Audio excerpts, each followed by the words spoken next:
Saat penghakiman nanti terbongkar sudah.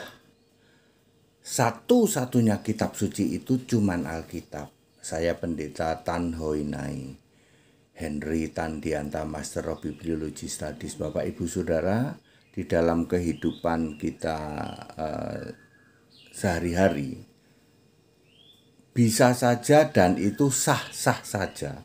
Bisa sah-sah saja dan boleh-boleh saja. Kita meyakini kitab kami paling benar, paling suci, paling sempurna. Boleh. Pada saat kita hidup kita hidup di dunia ini kita meyakini kitab kita sesuai keyakinan kita, kitabku paling benar, paling suci, paling sempurna, boleh. Tapi tidak boleh kalau Anda mengatakan yang punya kamu salah, palsu, dipalsukan. Nah, itu nggak boleh. Nanti pada saat penghakiman akan terbongkar bahwa ternyata satu-satunya kitab suci itu cuman Alkitab. Kitab sucinya orang Kristen. Karena sekarang ini kejadiannya terbalik-balik. Kitab kami paling suci, paling benar, paling sempurna. Kalau Alkitab itu salah, jelek, sudah dipalsukan. Nanti pada saat penghakiman terbongkar sudah bahwa ternyata satu-satunya kitab suci itu cuman Alkitab. Wahyu 20 ayat 12 berdiri orang-orang mati berdiri di hadapan tahta Yesus maksudnya. Perhatikan, lalu dibuka semua kitab, tidak pakai suci. Jadi Bapak Ibu Saudara yang meyakini lah, boleh aja namanya meyakini kan ya. Kitab kami paling hebat, paling sempurna, paling suci, paling dan lain sebagainya di hadapan Yesus nanti. Ternyata cuman kitab doang, nggak disebut suci. Kenapa nggak disebut suci? Karena kitab suci itu harus berasal dari firman dari Yesus. Tuh.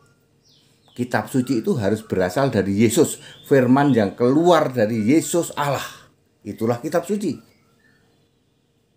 Boleh kok kita itu mengatakan ini punyaku juga kitab suci, boleh.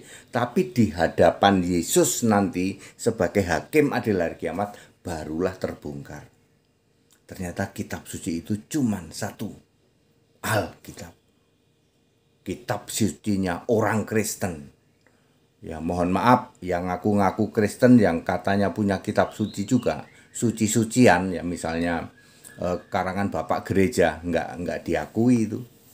Nanti pada saat penghakiman baru terbongkar. Dan orang besar kecil berdiri di hadapan tahta Yesus, Wahyu 20 ayat 12, dan dibuka semua kitab. Termasuk kitab kehidupan juga disebut kitab, bukan kitab suci. Kitab kehidupan yang mencatat nama kita.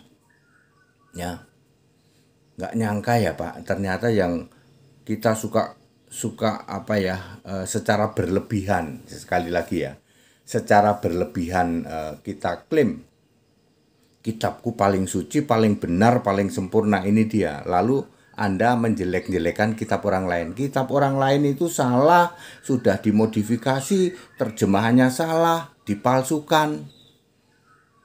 Alkitab yang sering Anda jelek-jelekan nanti pada saat penghakiman terbongkar sudah. Ternyata satu-satunya kitab suci itu Alkitab. Di hadapan Yesus, klaim-klaim Anda itu semua nanti akan terbongkar Nggak nyangka ya Pak, satu-satunya kitab suci itu Alkitab, betul. Alkitab itu kitab suci itu harus diturunkan dari Gusti Allah. Gusti Allah yang real, yang punya nama. Makanya kitabnya Bapak-bapak gereja nggak laku itu. Clear, ada 4.300 keyakinan di jagat raya ini. nanti terbongkar sudah pada saat penghakiman nanti. Ya, very clear. That it. Ya, kita Indonesia, kita Pancasila. Kalau Anda hari ini Anda boleh saja mengagung-agungkan kitab kami paling benar, paling suci, paling hebat, paling sempurna, nanti akan terbongkar pada saat penghakiman. Ternyata cuman disebut kitab doang. Ya, bukan oleh kita yang menyebutnya, tapi oleh Yesus, hakim adil hari kiamat. Wahyu 20 ayat 12. Segala hormat kemuliaan untuk Yesus Kristus. Kita Indonesia, kita Pancasila, toleransi harus, keberagaman wajib disyukuri. Haleluya. Amin.